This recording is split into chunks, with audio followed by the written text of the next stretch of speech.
That Washington football team is really fucking good. Everything we do is going to be about winning.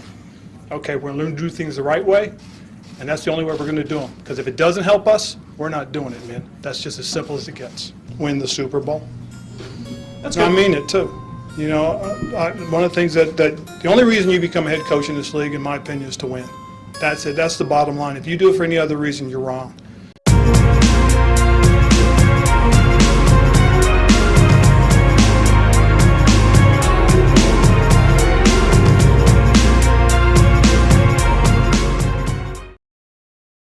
Hey, Washington football fans, welcome back.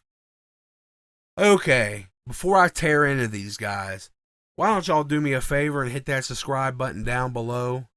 And leave a like if you're as mad at the staff as a Karen that asked for lemon and no ice and got ice and no lemon. Okay, so it never fails. When I jump, on board, the ship sinks. And I'm not talking about the team. I'm a lifetime fan. But I'm talking about having faith in Ron's plan and his personnel decision. First off, when he got here, I was furious about letting Kyle Smith go as our personnel guy. But I thought, we still got some solid replacements in Mayhew and Hurney. And I thought, hell, we might, get some of that, Martin Mayhew trade magic that you hear about. The first red flag should have been letting Kevin Pierre-Louis go. I mean, that guy, he was only a 67.7 overall grade at his position, but he was at 87.4 in coverage, and that's what we needed. And he showed a real athletic upside, along with a desire to stay with the team that he expressed to the media. Instead, we kept John Bostic that graded out at a 52.7, more than 10 points below Kevin Pierre-Louis. Now, is that leadership worth the production gap? Hell no. I really wanted Stafford or Carr also. I really wanted us to trade for them, but I understood, not giving up so much. With our draft position, it would have cost us an extra first-round pick, so I wasn't upset about that. I wanted a linebacker in the draft anyway. Now, a lot of fans were pissed we didn't trade up for a quarterback. I didn't mind. I didn't like any of the guys outside of Wilson, and I knew we weren't going to get him. I really wanted a linebacker, like I said yet again, and I thought we could get Kellen Mond in the second round, and, maybe we could rock with him. But they ended up drafting better than I could have imagined. They got Cosme, St. Juice, Brown, and Bates. Like, two of those guys I thought would be perfect with, Ben St. Juice and Bates. And the other two, I never thought we'd have a chance to get outside of the first round. Because our draft position, I thought Cosme was a late first rounder, and I thought Brown was an early second rounder. I didn't think we'd have a chance to take either of those guys outside of the first. And we managed to get them, the end of the second, and then with our second, third round pick. It was crazy. So, great draft. I was super happy with that. Some fans cried for Julio when that whole trade thing came up. I was not interested at all. So, from there, we've known that we need help in coverage at the linebacker position, since they switched to a 4-3. The Steelers go out. Instead of, Martin Mayhew going out doing any magic, making any trades, the Steelers are able to go out and land Joe Sherbert for a 6th round. He's a player. He's okay as a linebacker in general, but he is great as a coverage linebacker. That could have been had for a 6th round pick. But the real kicker, the real kick in the teeth, is that Denzel Perryman, last year's second highest graded linebacker in coverage, and an 83.3 overall as a linebacker, was traded for the swapping of a 6th round pick to the Raiders. We couldn't have got in on that. His grade so far this year is a 62.1, but that's Way better than the abysmal 30.6 Bostic has produced. So far, the only nice flash of any Mayhew magic that we've got has been swapping a 7th round pick and get Eric Flowers for basically free. That was a pick we ended up getting Dax Milne with. We just moved back, so many picks, and we ended up getting a good player out of it. And Eric Flowers, so he took a good player. Hell, a 6th rounder for Teddy Bridgewater didn't sound like a bad idea to me. After we traded a 5th for Kyle Allen, I thought former 1st round pick Teddy Bridgewater would be a way better option as a backup for a 6th round pick. Especially with Allen coming off the injury. I say all this to show my displeasure with Mayhew and Hurney, because I made a video before the season started when rumors started swirling that a former 9th overall pick, 7 picks behind Chase Young, cornerback CJ Henderson was up for trade. And the quoted price was a 2nd round pick. I even brought this shit up yesterday when I was talking to Rico on the Street Score stream after the game. Like, we should have been in the hunt for CJ Henderson. I wake up this morning, he's been traded for after I just brought this up yesterday. We should have been in the hunt. We should have been aggressive. Especially with how our secondary's playing. Adding such a high quality, high potential piece at such a valuable position should have been top priority. Especially when you hear somebody like that's available. And then when you hear what landed such a talented player, you just want to cry.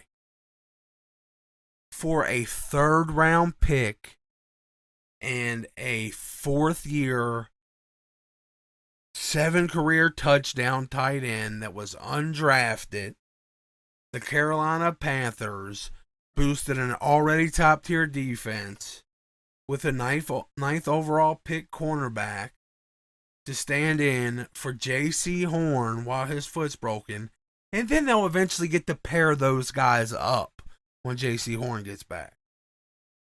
And they got a 5th rounder to go along with him. So a 3rd and Dan Arnold got them C.J. Henderson in a 5th round. Where was Mayhew? Where was Hurney? What in the absolute hell are we doing? We have a 4th round or a 4th year journeyman tight end in Ricky Seals-Jones that's already scored a big clutch touchdown this season. So he's got some highlights already. Like, hey guys, don't you want this guy instead? Not to mention, he's had a way more productive, well, not way more productive, but yards wise, in the same amount of time, he's got over 200 more yards and 2 more touchdowns than Dan Arnold.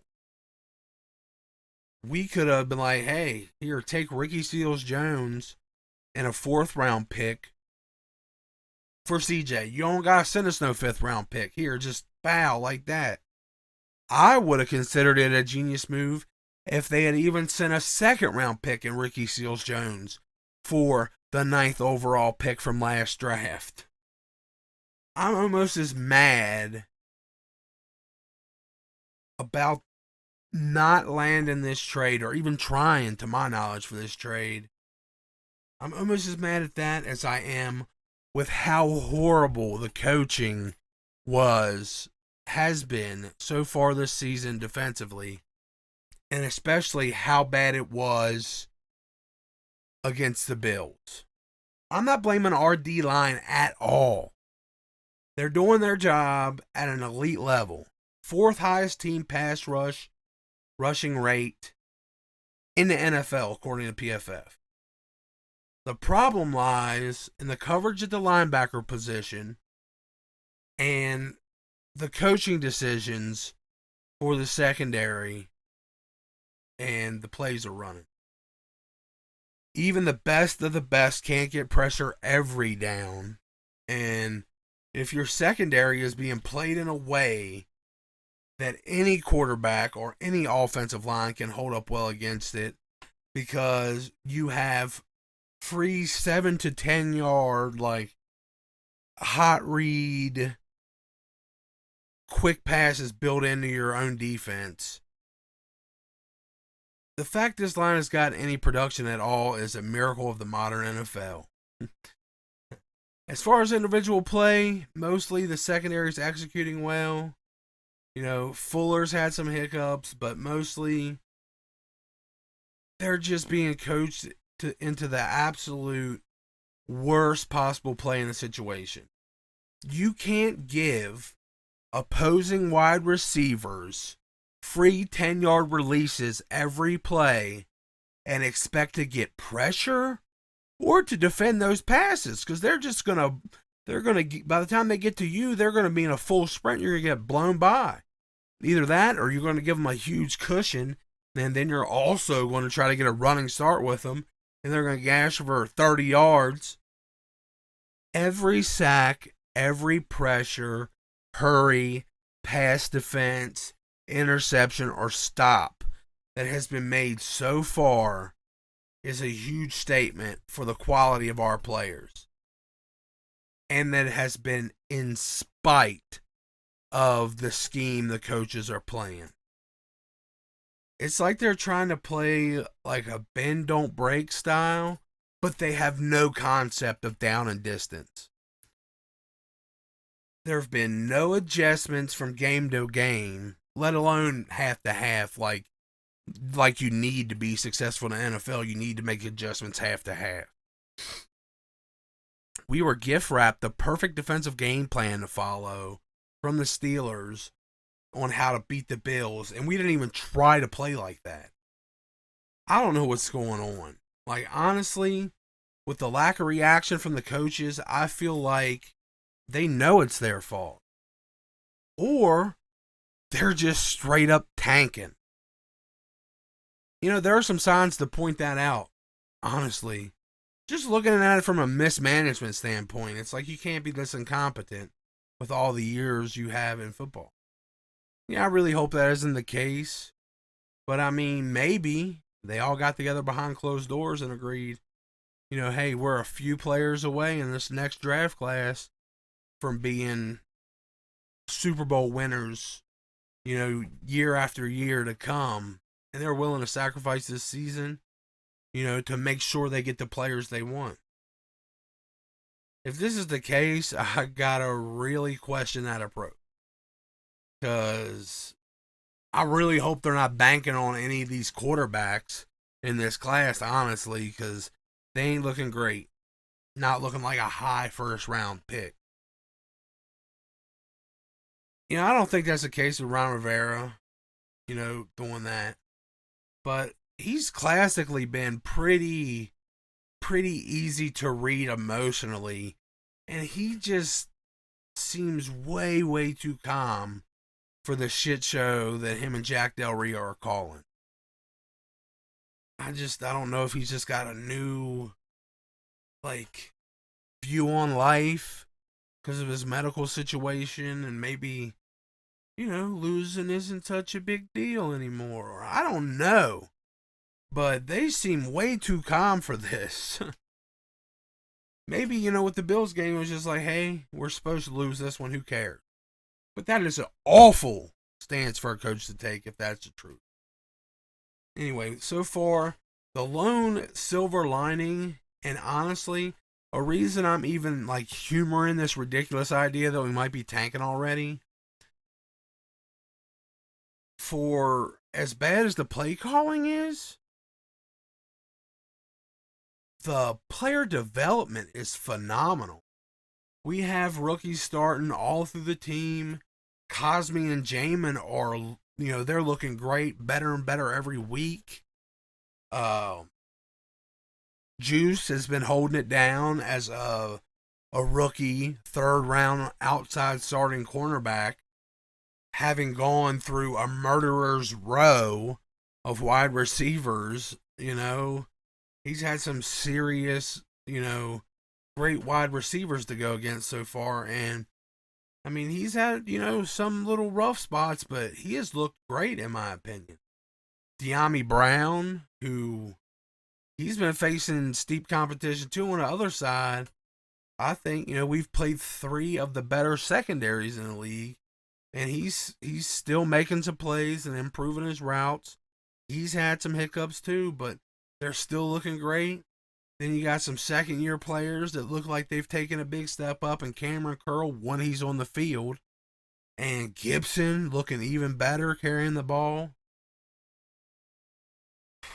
But that's all the props I can give the coaching staff so far. Right now, there's a couple possible trade opportunities that could really boost the team. And I'd love to know that they're at least making an effort out there for something. Like I said in my linebacker trade video, the Bears are out there in dire need of an offensive tackle. And we use that as huge leverage to steal away a star linebacker like Roquan Smith that would be a perfect fit next to Jamin in our nickel defense. Now, before you scoff at the idea, go watch Justin Fields' first start. Another game that bad could ruin him. Their franchise first-round quarterback, he could be ruined if he has to play like that again. The coach and GM know their job is on the line. So a Hail Mary like Cornelius Lucas, who was part of, the 6th ranked offensive line at the end of the year last year, coming off a career best 78.2 grade, would be an insanely valuable lifeline to dangle in front of them. And he's a former, it's his former team. They know that he already has familiarity with the offense. He can slide right in. Protect your QB and your job. Or keep a linebacker you're going to have to pay big in 2 years. I mean, you guys might be, worried, Lucas is just a swing tackle here. And Sadiq Charles has showed in the offseason he could cover that spot. We also have Eric Flowers, in case of emergency, who was a first-round offensive tackle, even though he shined as a guard. We could actually use our embarrassment of riches to fill a huge need on our defense. The Texans, another team, they signed every free agent under the sun, like low quality or cheap free agents under the sun in the offseason. And they're gearing up for a big rebuild by trading away assets to get as much draft capital as they possibly can get in their grubby little hands. Zach Cunningham would be the obvious big ticket target that, he might not actually be as costly as we thought. A second round, in my opinion, would be worth it, but we could probably swing him for a third. Maybe something crazy like a fourth. Kevin Pierre-Louis is set to return from a hamstring injury. And if he's ready to go, we could bring him back to help us out. Our defense was doing a hell of a lot better when he was here. We could send them a 6th or 7th round pick for him. He knows the defense. And replacing Bostic with him would help a lot to upgrade. It'll help our new upgrades shine a bit better, since Bostic won't be failing his task and making it harder on the new guys. Maybe the new guys look even better if they got someone competent to play next to, like KPL. One player that that I'm almost positive we could get super cheap, maybe a 6th or 7th from the Texans that would provide an enormous boost at the nickel spot ahead of Landon Collins. Like, we could trade this guy for a 6th or 7th round pick, get Landon Collins the hell off the field, and give us a super boost at the nickel. Is former All-Pro nickelback for the Chargers, Desmond King. He was traded to the Titans, and he had a down season last year, but he's playing pretty good for the Texans so far, and he could be like a linchpin piece for this defense. Now I'm going to talk more about Desmond King and our need for solid nickelbacks in a video coming out soon. So if you want to hear that, go ahead and hit the subscribe button down below. But yeah, I'm going to talk about him more in that video, and you know, the star position or nickelback. But I just thought that if I were going to come on here and shit on the team, I didn't want to be like another one of those guys just piling on. So I just try to throw in some things there at the end, some things that could help. And yeah, man, if you guys listen to my rant, you guys agree, please like down below. And if you watch this far, I love y'all. Peace.